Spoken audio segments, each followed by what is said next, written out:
요즘 우리나라의 가족 제도는 사회적 현상으로 인해서 매우 급격하게 가치관이 바뀌고 있습니다.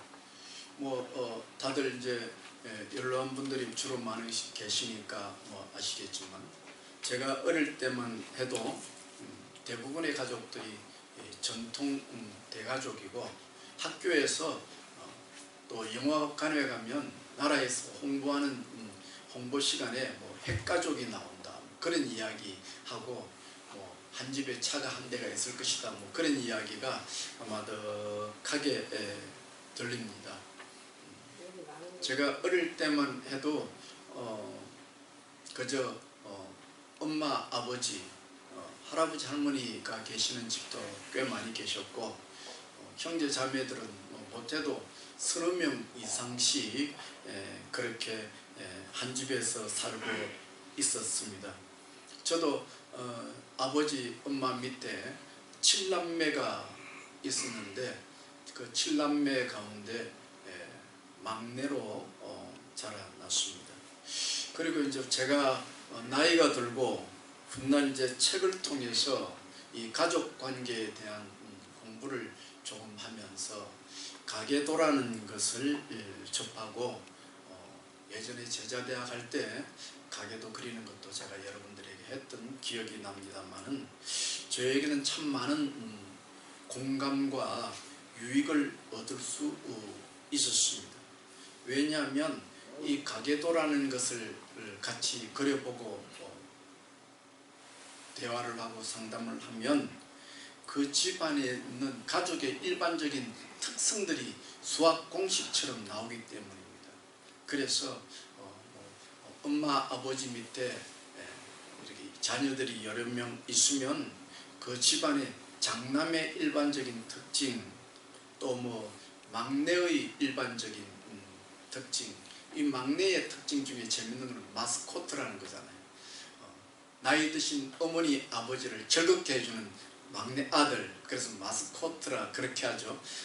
이 막내의 심리적인 특징. 그리고 또 부모님들이 예전에는 술들 많이 드셨잖아요. 그래서 술을 많이 드시는 부모 밑에서는 그 자녀들에게 역기능적인 특징들이 있는데, 그런 역기능적인 특징이 뭐냐, 이런 것들을 그 가계도를 통해서 공식적으로 이렇게 배우고, 아 그렇구나, 내가 그래서 그렇구나 하는 것들을 많이 배우고 이해하게 되었습니다.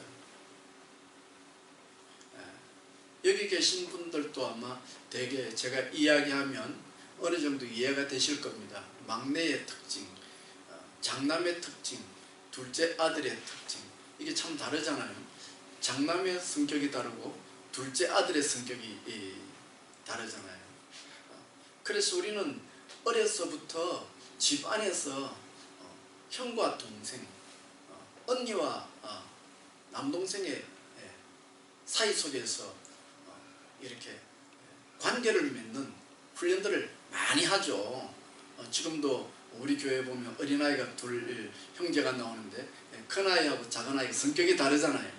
또 누가 가르쳐준 것도 아닌데 보면 그게 묘하게 그렇게 진행되어져 가기 때문에, 우리는 어려서부터 이 가족이 많은 식구가 많은 가족 속에서 생활하면서 사람과 사람 사이에 맺는 관계를 배우고 훈련하게 되어주고, 그것이 익숙해지고, 이것이 바탕이 되어서 우리가 어른이 되어서 성인사회에 나가도 남들과의 관계를 맺는 일이 그렇게 힘들지 않았지만은, 오늘은 여러분 잘 알지만 핵가족 시대 아닙니까? 그러니까 요즘 젊은 이들과 우리하고 대하면서 한민족으로서 너무 다른 이질감을 느끼는데, 그 중에 하나가 뭐냐니까, 젊은 청년들의 경우에는 관계를 맺을 줄 모른다는 것이죠. 굉장히 이기적이 되어서 나이가 많고 적구가 없죠. 자기에게 이익이 조금이라도 문제가 되면 그 자리에서 앞에 나이 많은 사람이 적은 사람이 상관없이 그냥 바로 자신의 성질과 성격을 드러내고 싸움이 나고 하는 그런 안타까운 일들이 우리 사회 문제로, 가족 문제로 등장하고 있습니다. 오늘은 설 연휴 기간인데 대개 이제 이런 설 연휴 기간이 되면 평소에 만나보지 못했던 주변 일가 친척 가족들을 만나는 그런 때지 않습니까? 그런데 이제 요즘 젊은이들은 앞에 말씀드렸지만 어릴 때부터 집안에서 여러 형제 자매들이 이렇게 섞여서 생활해보지 못했기 때문에 관계를 잘 못 맺어요. 그러다 보니까 이런 설이나 어떤 큰 명절을 당하면 꼭 불상사가 일어나는 거예요. 만나는 것, 사람과 사람 사이 관계를 맺는 것, 이것이 굉장히 잘 안 되기 때문에 그래서 참 불편한 일들이 TV에 심심치 않게 나타나고 나이 드신 분들은 아이고야 말세네 이런 이야기가 너무 나오고 또 어젠가 제가 인터넷 뉴스를 보니까 미국 사람이 뭐 제가 타이틀만 봐서 알아요. 왜 한국에는 시가집에 먼저 가고 친정집엔 뒤에 가지?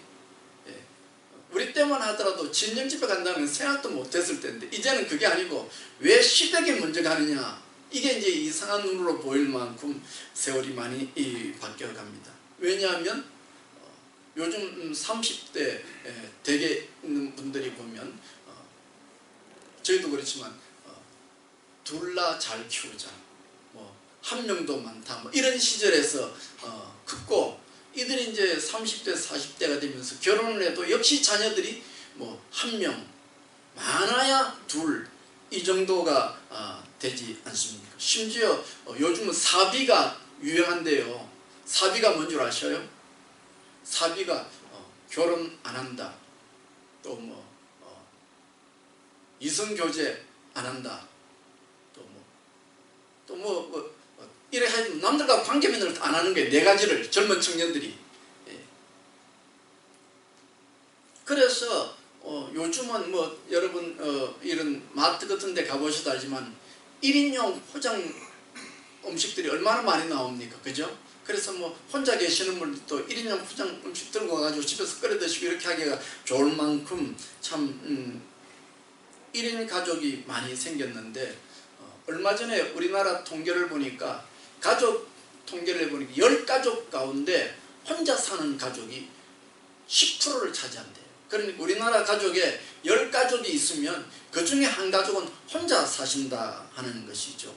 물론 이제 이것이 이제 고령화 사회가 되어서 점점 나이가 많아지시니까 나이가 많으신 분들이 어쩔 수 없이 사랑하는 남편이나 아내와 사별하고 자식들을 떠나고 혼자 사시는 분들도 많이 계시지만은 그와 함께 젊은 층들이 혼자 산다는 거죠.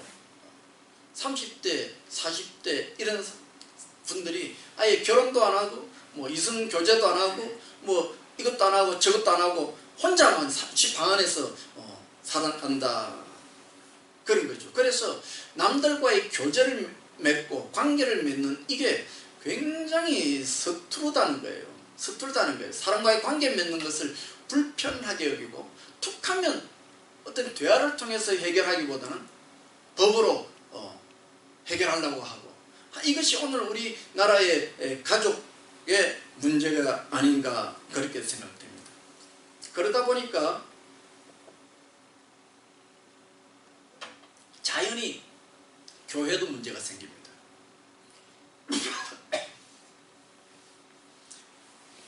밖에서, 집에서, 가정에서 형제 자매들과 아버지 엄마와 이런 관계를 맺는 것이 어릴 때부터 훈련이 잘 안 되었기 때문에 교회에 와서 성도와 성도끼리 관계를 맺는 일도 상당히 서툴러지고, 그래서 우리 교회에서 올해부터 하는 이런 셀 모임을 하면 이 셀 모임이 굉장히 부담스럽고 예상외로 부정적인 현상들이 너무 많이 나타나고, 그러다 보니까 예수님께서 우리에게 말씀하셨잖아요. 천국이 여기 있다 저기 있다 말하지 말고 너희 사이에 있다. 그러니까 예수님께서 천국, 이 땅에서 천국을 누리는 그 원리를 말씀해 주실 때 그 천국이 어디냐 하니까 너와 나의 관계 속에서 있다. 그렇게 말씀해 주셨거든요. 그러니까 오늘날 너와 내가 관계를 맺는 일이 서툴다 보니까 예수님께서 이 땅에 천국의 복을 주시면서 그 천국은 사람과 사람 사이의 관계 속에서 오는 복이라고 했는데 이 복을 송두리째 날려버리고 있다. 그런 일이죠. 그래서 교회 오면 관계 맺는 일이 너무 힘드니까 젊은 층들이 교회를 떠나기 시작하고, 그래서 한국 교회가 참으로 안타까움이 가득하고, 한국 교회뿐만 아니라 더 넓게 이 한국이라고 하는 이 사회가 굉장히 문제성 있는 사회로 발전해 가지 않느냐, 거기에 놓고 참 우리가 안타까움으로 기도하지 않을 수가 없는 것입니다. 저희 교회는 올해부터 말씀을 가지고 서로의 삶을 나누는 훈련을 하고자 하고 있습니다. 그래서 물론 일부죠. 내가 교회 와서 셀 모임을 할 때 내 가면을 완전히 벗으면 안 됩니다. 그러면 이제 큰 문제가 생깁니다.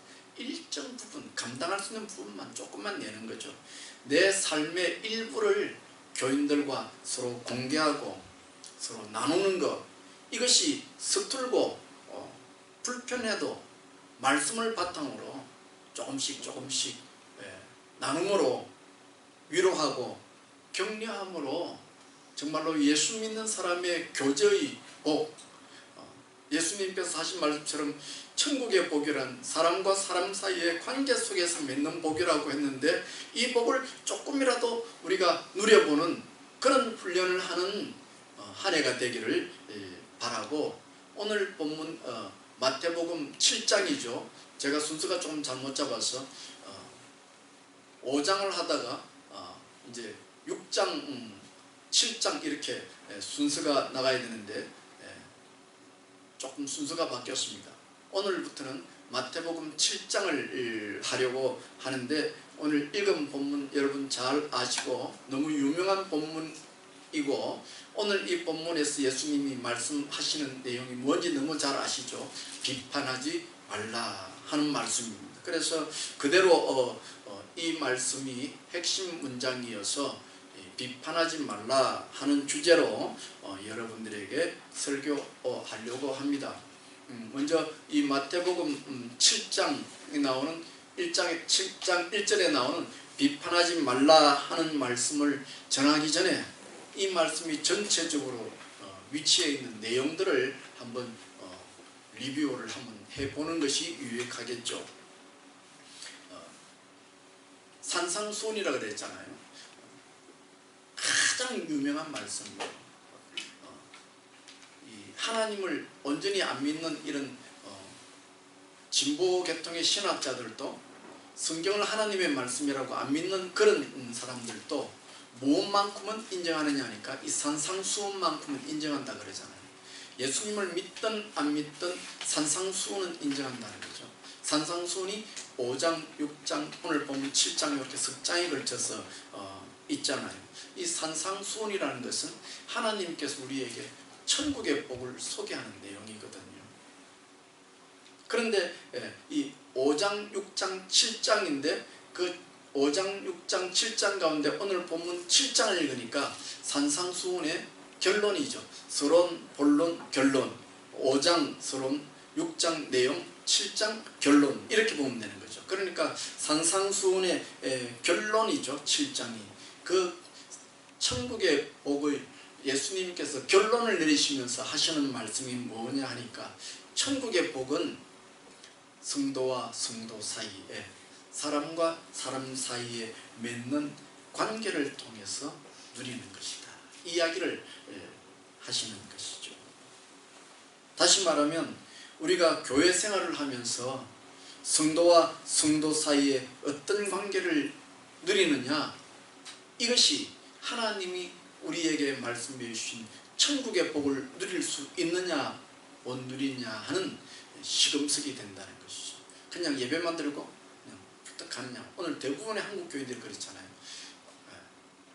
그것을 넘어서서 예배를 통해서 여러 가지 교회에서 있는 제공된 프로그램을 통해서 성도와 성도가 서로 관계를 맺음으로써 그 관계를 통해서 하나님 주시는 그 복, 그걸 누려라 하는 말씀이 오늘 7장의 내용이죠. 여러분 몇 번 거듭된 말씀이지만 천국이 무엇입니까? 물론 이제 우리가 죽으면 천당 갑니다. 예수 믿으면 다 믿으시죠. 그러나 예수님께서 우리가 죽은 후에 천당 가서 천국을 누리기 전에 사전 경험으로 이 땅에서 복을 경험하게 합니다. 우리도 무슨 어디를 가려면 가기 전에 사전 답사는 이런 걸 다 하잖아요. 미리 연습 여행을 하잖아요. 그것처럼 우리가 죽어서 천국 가기 전에 이 땅에서 어떻게 천국의 기쁨을 누릴 수 있느냐를 설명해 주는 내용이 산상수훈의 내용이죠. 그래서 앞에 말씀드렸지만 천국이라는 것이 어떤 것이냐, 그것은 5장에서 나오죠. 이 5장에서 천국이라는 어떤 것이냐, 소위 저 북유럽 말이에요. 북유럽이라고 해서 영국이나 뭐 프랑스 위쪽에 있는 나라들, 노르웨이, 스웨덴 이런 나라, 그 나라들은 소위 북유럽이라고 하는데 복지국가잖아요. 그런 어떤 복지국가의 어떤 제도를 우리나라에 도입해서 환경이 바뀌어짐으로 누리는 복이 아니다. 제가 책을 뒤져보니까 북유럽에 있는 어떤 나라들은 내가 번 소득의 무려 50% 이상을 세금으로 낸대요. 그래가지고 그 세금을 가지고 우리의 복지 후생을 사는 거죠. 근데 이제 공부를 하니까 이제 복지하시는 분들이 이제 그 제도들을 우리나라에 도입하는 거예요. 근데 그 나라들은 사실 뭐 몇백 년의 세월이 걸치면서 이게 점차적으로 도입했는데 우리는 그저 1, 20년도 아니죠. 거의 뭐 그저 10년 이내에 이걸 적용하려니까 뒤집어지잖아요.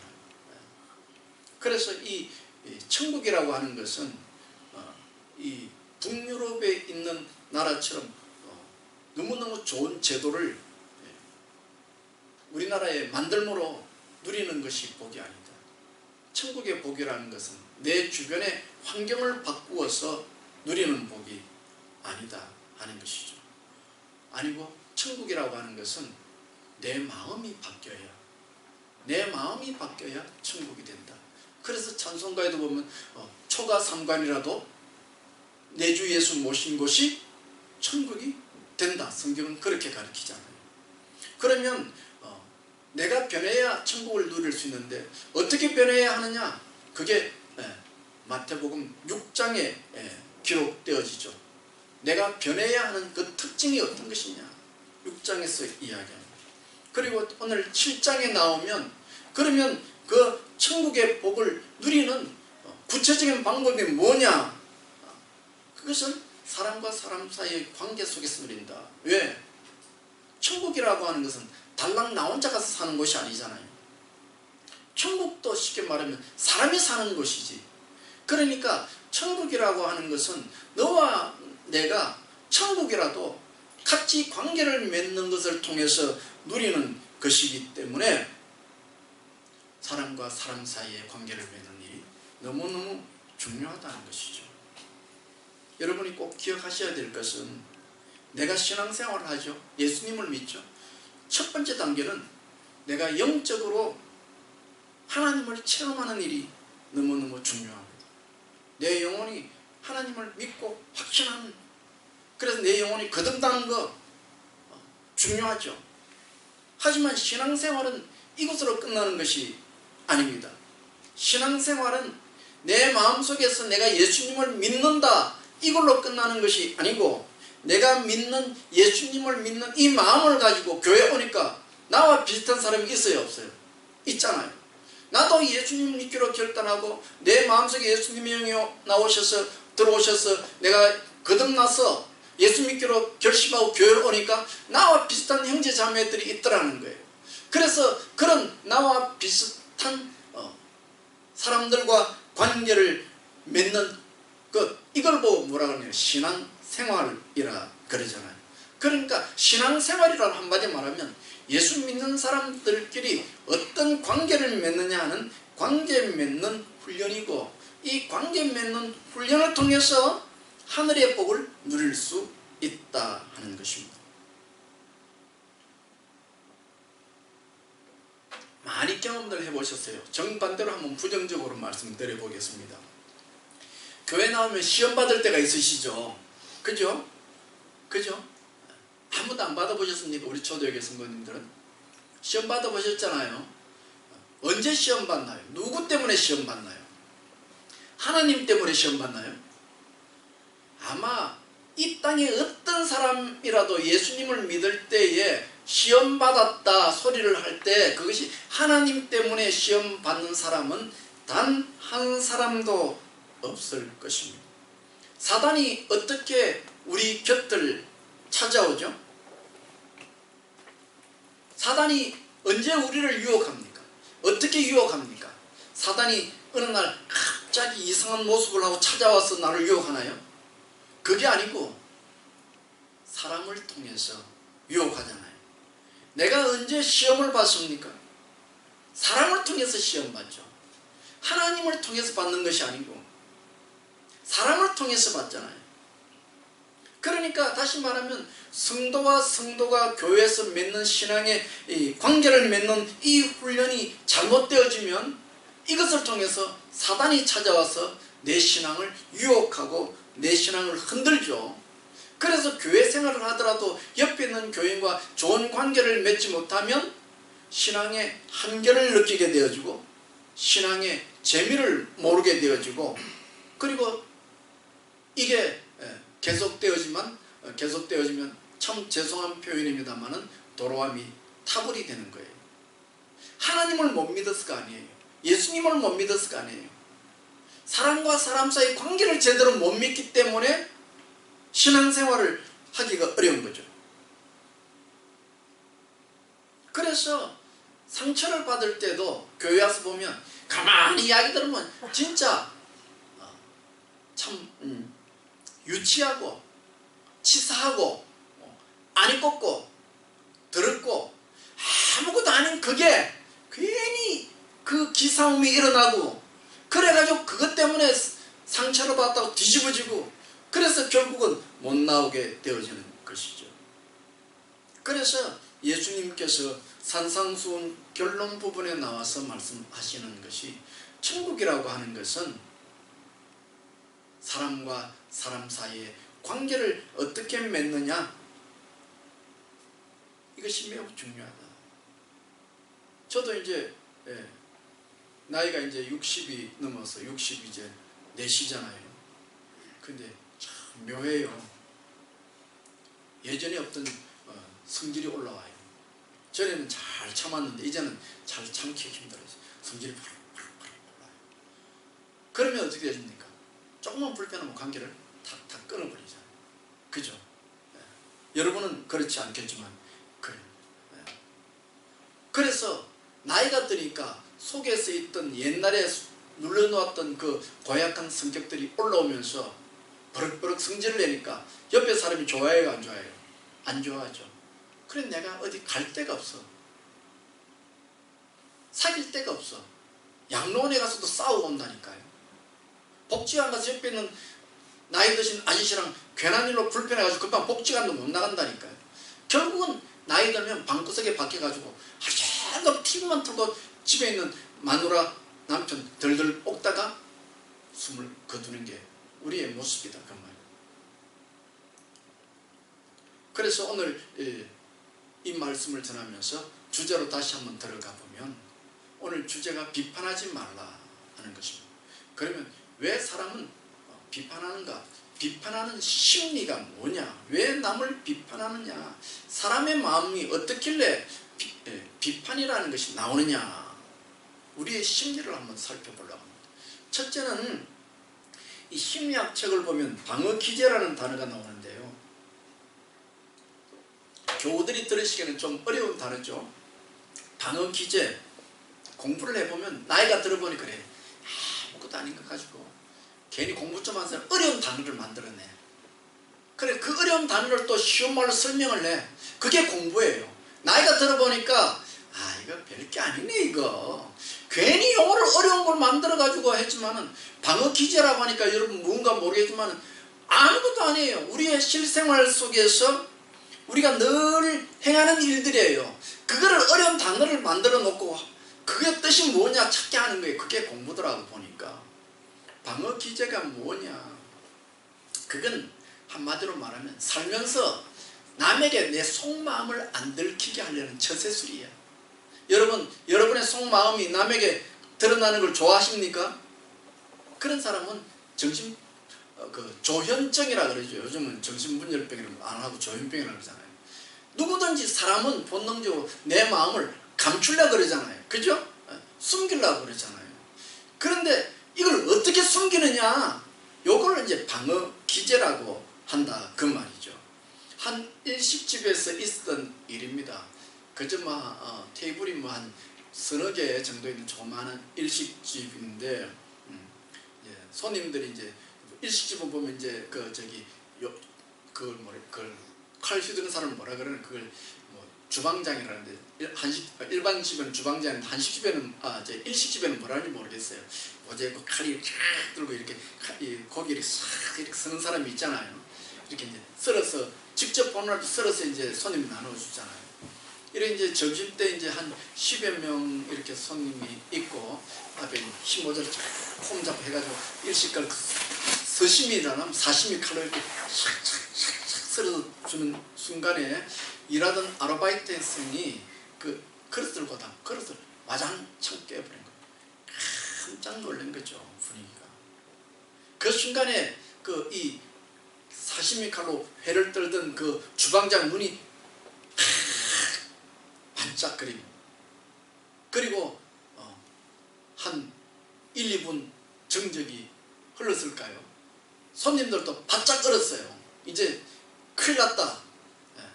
그런 순간에 주방장이 하하하하 웃으면서 식사 첫 시간에 접시가 깨지면 오늘 손님이 많다고 그러는데요.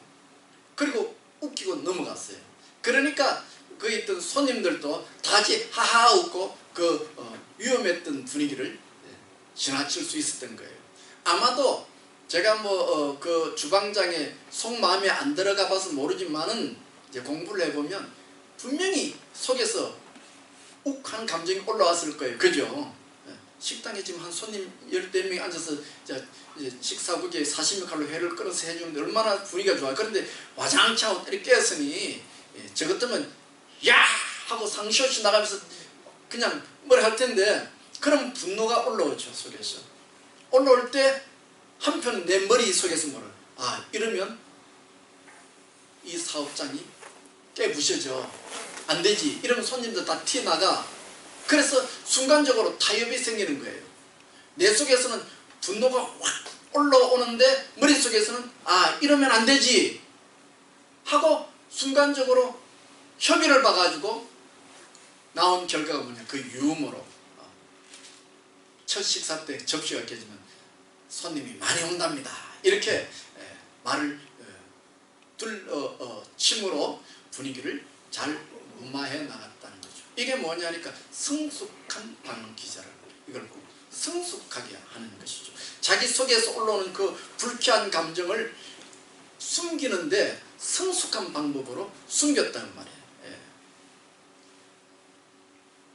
그런데 오늘 예수님께서 보인 이 방어 기제는 성숙한 방법이 아니고 미성숙한 방법이에요. 이걸 부정적 방어 기제라고 하는데, 그 미성숙한 방법 중에 제일 미성숙한 게 뭐냐면 투사라는다는데 별 어려운 거 아닙니다. 투사, 미성숙한, 인격적으로 대인관계를 잘 못 맺는 사람이 보이는 특징인데, 이게 뭐냐 하니까 내 속에서 올라오는 부정적인 감정을 숨기기 위해서 상대방의 조그마한 티를 잡아서 상대방에게 확 뒤집으셔 버리는 거예요. 그렇게 해서 네가 잘못해서 그랬지 함으로 내 속에 잘못된 감정, 안 좋은 감정을 싹 숨기는 거, 이걸 보고 투사라 그러고 예수님께서 이 이야기를 오늘 하시는 거예요.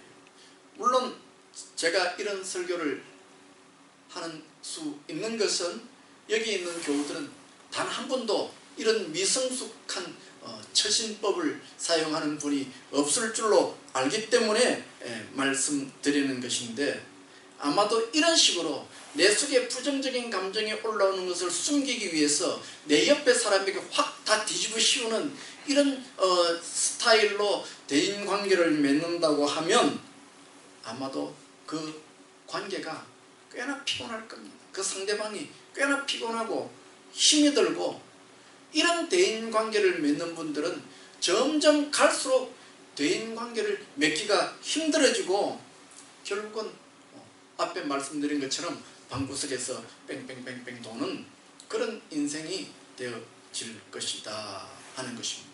그리고 이런 스타일이 교회 나오면 신앙생활을 못하고 교회 생활을 못한다는 것이죠. 교회 성도들과 무슨 문제가 늘 있지 않겠어요? 수십 년 같이 살아온 남편과 아내 사이도 안 맞아서 다투는 판에 생판 남하고 교회에서 생활하려면 문제가 안 생기겠습니까? 그런데도 불구하고 자신의 부족을 숨기려고 상대방에게 확 뒤집어서 네 탓이야, 너 때문에 그래, 이렇게 이야기를 한다면 아마 서로가 서로에게 많은 상처를 주게 되어지고 참 피곤하다, 이걸 느끼게 될 것입니다. 이게 오늘 본문에 예수님께서 보여주시는 말씀입니다. 뭐라고 했냐니까 3절에 보면 어찌하여 형제의 눈 속에 있는 티는 보고 내 눈 속에 있는 들보는 깨닫지 못하느냐. 무슨 일만 생기면 뭘 본다고요? 상대방에 있는 티눈에 조그마한 그것만 자꾸 본다는 거예요. 자기 속의 잘못은 숨기고 상대방의 잘못을 자꾸 보고 그걸 꽉꽉 찌른다는 거죠, 스타일이. 이게 우리 죄인된 심령들의 하나의 중요한 특징이 된다. 둘째로, 그러면 왜 우리는 그러면 상대방의 티눈을 자꾸 지적하고 입 바른 소리를 하느냐. 그것은 내가 내 꼬라지를 잘 못 보기 때문이죠. 그래서 오늘 본문에 보면 예수님께서 말씀하기를 내 눈 속에 있는 들보를 보지 못한다. 인생은 원래 구조 그렇습니다. 여러분은 여러분의 얼굴 모습을 볼 수 있습니까? 스스로? 직접 볼 수 있는 분 한번 손들어 보십시오. 내가 내 얼굴을 직접 볼 수 있는 분 볼 수 있으세요? 아마 이 세상에 어떤 사람도 자기가 자기 얼굴을 직접 볼 수 있는 사람은 없을 거예요. 본다면 뭘 통해서 봐요? 거울을 통해서 보지. 우리의 구조가 내가 나를 못 보게 돼 있다고. 육신적으로도 물질적으로도 내가 나를 직접 못 보고 간접적으로만 보게 되어 있는 거예요. 더 나아가서 우리의 마음은 더욱더 그렇다는 거예요. 내가 내 마음을 직접 잘 알지 못해서 오늘 예수님께서 말씀하시기를 내 속에 있는 들보, 커다란 이 돌은 왜 못 보면서 남에 있는 조그마한 티끌은 보느냐, 주님께서 말씀하셨죠. 다시 말하면 우리는 죄인이라서 내 약점, 내 열등한 감정, 내 안 좋은 것들은 내 마음속에다 딱 꾹꾹꾹꾹 눌러 숨겨 놓았다, 그 말이에요. 그런데 살아가면 참 인생이 오묘하거든요. 어떤 사람은 나를 딱 보면 내가 그렇게 눌러 숨겨놓은 그 안 좋은 감정들을 딱 알아내는 사람이 있어요. 그래서 우리말이 옛말에 원수는 어디에서 만난다고요? 외나무 다리에서 만난다고. 나의 숨겨놓은, 남이 알면 안 될 것 같은 꼭꼭꼭꼭 숨겨놓은 그 안 좋은 감정을 어떤 사람은 착 보면 운치 챈다는 것이죠. 그리고는 어떻게 해요? 입 바른 소리를 딱 하는 거죠. 그 사람이 입 바른 소리를 딱 해야 속이 시원하고, 입 바른 소리 들으면 나는 그날 하루 종일 기분이 나빠가지고 낚시고리가 걸린 것처럼 속에서 꿀꿀꿀꿀꿀 하는 감정이 나는 거죠. 이처럼 우리 모두가 남들에게 보이고자 하는 것을 싫어하는 그런 약점이 있고, 이걸 숨기려고 하는데 어떤 경우에는 나의 이런 마음의 상태를 잘 알고 입 바른 소리를 꼭꼭 하는 사람들이 있다는 것이죠. 그래서 교회에 오면 이걸 견뎌내야 돼, 이거를. 그래서 어떤 교회에 보면 계속 입 바른 소리를 꼭꼭 하고 다니는 사람이 있어요. 그런데 그 사람의 말을 개무시할 수 있냐? 개무시 못해. 왜? 맞으니까요. 맞으니까. 옳으니까요. 그래서 내가 딱 보면 저 사람이 틀린 말은 아니지만 집에 가서 생각하면 생각할수록 꼽으면 꼽을수록 안 좋은 감정이 계속 올라온다는, 마음이 아프고 불편하다는 것이죠. 이게 문제죠. 그리고 그런 이빨의 소리를 한번 딱 들으면 그때부터 내 마음이, 아, 저 사람이 나를 무시하는구나, 나를 비난하는구나, 나를 얕잡아 보는구나, 이렇게 생각하게 되어진다는 것입니다. 그래서 오늘 예수님께서 왜 너는 내 속에 있는 들보를 보지 못하느냐. 사람은 내 속에 있는 들보를 숨기려고 하는 경향이 있다. 그리고 그걸 숨기기 위해서 어떻게 한다고요? 남의 뒷문을 지적한다. 그래서 이런 일이, 남을 비판하는 일이 생긴다. 왜 이빠른 소리를 자꾸 하느냐? 내 속에 있는 부정적인 마음을 숨기려고 남에게 이빠른 소리를 하는 거예요. 그래서 어느 사람이든지 보면 이빠른 소리를 잘하는 사람을 가까이서 보십시오. 그 사람의 생활은 더 안 좋습니다. 내 생활을 다 숨기려고 자꾸 이쁘른 소리를 하는 사람이 있다 말이에요. 예를 들면 이제 뭐 우리는 다 이제 이런 거 다 알지만 엄마가 피아노를 전공했어요. 그래서 피아노를 전공해서 아이에게 뭘 가르치려고 그러죠? 피아노를 가르치려고 그래요. 그런데 이 일에 성공한 사람도 있지만 대개 부모들은 엄마가 피아노를 전공해가지고 자기가 직접 자식에게 피아노를 가르쳐서 성공한 사람이 없다고 그래요. 특별히 엄마가 피아노를 공부할 때 환경이 좋아가지고 쉽게 피아노를 쳤으면 문제가 없는데 독학으로 인터넷으로 혼자서 피아노를 공부를 정말 힘들게 공부한, 그래서 성공한 사람은 자식을 더욱더 가르치기가 어려운 거예요. 왜냐하면 현실적으로 엄마가 피아노도 잘 치는데 자식에게 피아노 가르쳐주면 엄마가 가르쳐주니 얼마나 잘 가르쳐주겠어요. 그죠? 거기다가 돈도 공짜잖아요. 시간도 절약되잖아요. 그래서 되게 엄마가 자기 자식들에게 피아노를 가르치는데 가르치면서 엄마 마음속에 뭐가 올라온다고요? 그 옛날에 자신이 피아노 치면서 고생했던 감정들이 나도 모르는 사이에 올라오는 거예요. 올라오는데 자식이 조금 못하면 왜 못하느냐고 소리가 뺑 나오면 엄마 왜 저러잖아 이렇게 되진다. 그래서 부모하고 자식 사이가 갈라지는 경우가 있다 하는 것이죠. 그러면 이런 문제를 우리는 어떻게 해결해야 하느냐, 어떻게 해결해야 하느냐. 오늘 본문 4절에 보면 내 눈 속에 있는 들보를 먼저 보라. 상대방의 뒷문을 보기 전에 그 상대방의 뒷문을 보면서 뭘 보라고요? 내 속에 그보다 더 큰 들보가 있다 하는 예수님의 말씀을 기억하고, 아, 내 속에 저런 것보다 더 큰 들보가 있구나 하는 것을 생각해라. 사랑하는 성도 여러분, 신앙생활이라는 게 뭐냐? 신앙훈련이라는 것이 뭐냐? 교회에서 나와 다른 사람을 만나서 상대방의 단점이나 약점이 보일 때에 그 사람을 향해서 이빠른 소리 콕콕콕콕 해댐으로 자기의 속마음을 숨기는 것이 신앙생활이 아니고, 상대방의 약점을 보면서 그 약점을 통해서 나에게는 그보다 더 큰 잘못이 있구나를 생각하라는 것입니다. 예수님께서 우리에게 해주신 말씀입니다. 그리고 상대방은 그 약점에 대해서 너그러이 용서해주라. 이게 믿음의 실력입니다. 이게 신앙훈련이에요. 그러므로 이번 저를 만나서 이미 많은 분들을 만나오셨겠지만 아직도 만날 분들이 계신다고 하면, 만나면 이렇게 칭찬 많이 해주시고, 만나자마자 야 너 왜 안 가냐 이런 소리 하지 마시고 그렇게 따뜻하게 위로해 주시고 격려해 주시는 일이, 그게 필요하고, 그것이 너와 나의 관계를 통해서 예수님이 말씀하신 천국의 복을 누리는 길이라 하는 것이죠. 아마 이 이야기하면 다 아실 겁니다.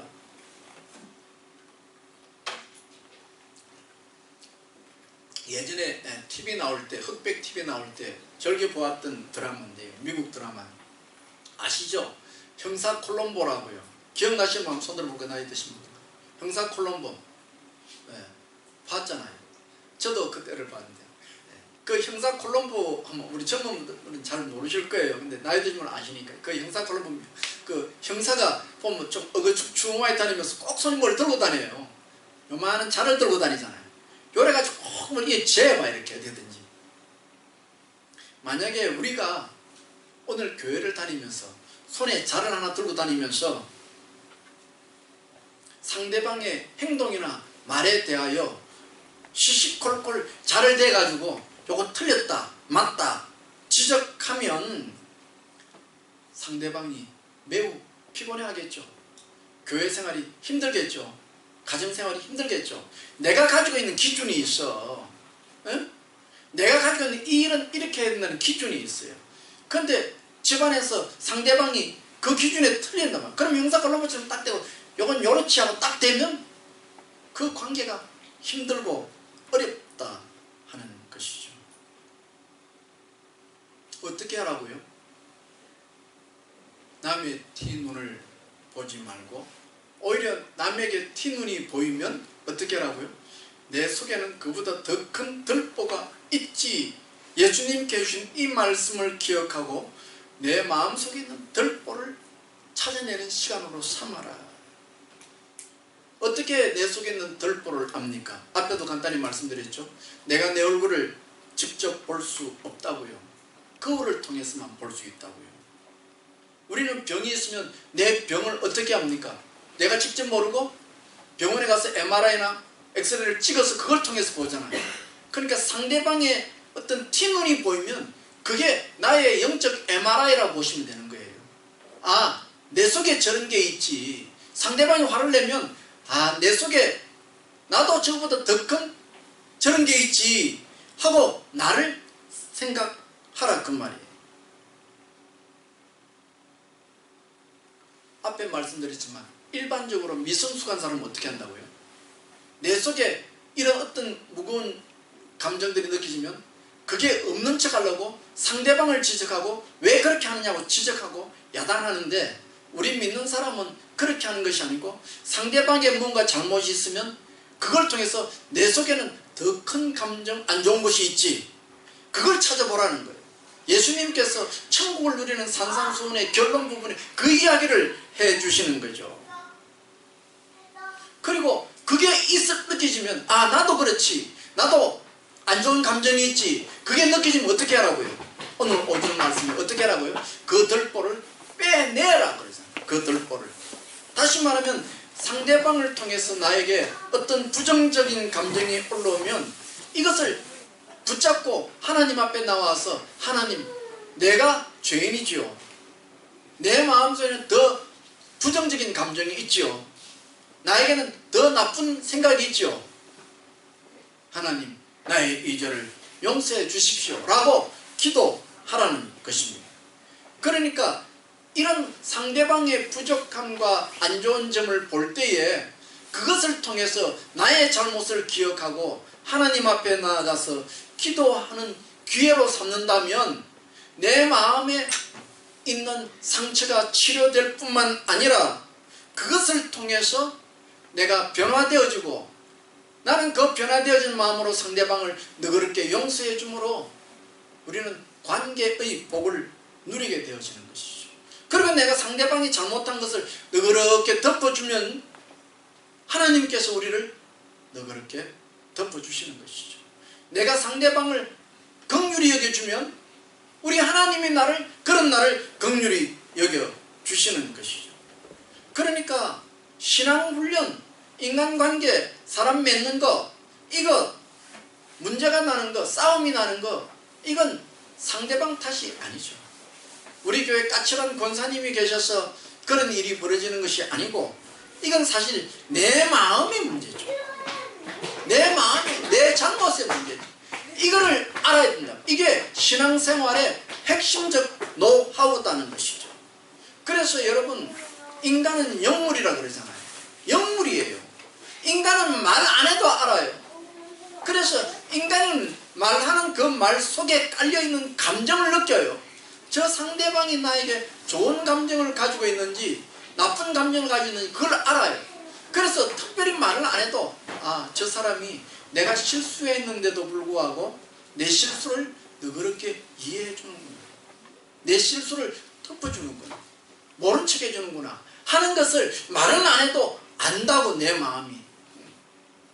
그러면 그 다음부터는 나도 그 사람을 향해서 마음문을 어떻게 됩니까? 열게 되죠. 그래서 그 관계를 통해서 하나님께서 주시는 그 천국의 복이 나에게 임한다. 이것이 산상수훈의 결론의 말씀입니다. 오늘 저와 여러분들이 나이가 70이 되든지 80이 되든지 이 믿음의 훈련을 잘 하십시오. 이 믿음의 훈련을 못하면 우리는 그저 방구석에 박혀서 혼자 꽁꽁꽁꽁꽁꽁 앓고 어디 갈 데도 없는 그런 처량한 신자가 되어져 버릴 것입니다. 나이가 들수록 점점 마음을 넓게 하십시오. 앞에 말씀드렸잖아요. 나이가 드니까 나도 모르게 자꾸 성질이 올라오고, 그거 이겨내야 합니다. 믿음으로. 이건 목사라해서 잘하는 것이 아니고 다 똑같습니다. 훈련해야 합니다. 믿음으로 훈련해야 되고, 그게 실질적인 신앙 훈련입니다. 이 훈련을 통해서 천국은 너와 나 사이에서 건설되어진다는 이 예수님의 복이 저와 여러분의 가정과 여러분의 관계의 삶을 통해서 풍성히 누려지기를 예수님의 이름으로 축원합니다. 기도합시다. 하나님 아버지, 감사합니다. 오늘 설을 맞이해서 평소에 만나지 않던 여러 사람들과 만나며 안부를 전하며 관계를 맺는 이런 기간이 되었습니다. 하지만 우리는 사람과의 관계를 맺는 훈련이 점점 미숙해지고 사람과의 관계 맺는 일을 불편하게 여길 때가 많고, 그러다 보면 밖에 나가서 원치 않는 상처와 아픔을 주고받아 우리의 관계가 점점 좁아지는 것을 느낄 때가 있습니다. 하나님, 오늘 말씀을 통해서 우리가 우리 자신을 들여다보고 오늘 이 땅에서 특별히 교회에서 성도와 성도의 아름다운 관계를 통하여 하나님께서 약속해 주신 천국의 복을 누릴 수 있는 귀한 성도님들 되게 하시고, 올해부터 시작하는 특별히 세일 모임을 통하여 성도들 간에 서로 삶을 나눌 때 그 아픔과 약함이 덮어지게 하시고 용서되게 하시고 위로와 격려로 가득한 아름다운 세일 모임이 되도록 축복하여 주시옵소서. 감사하고 예수님 이름으로 기도하옵나이다. 아멘.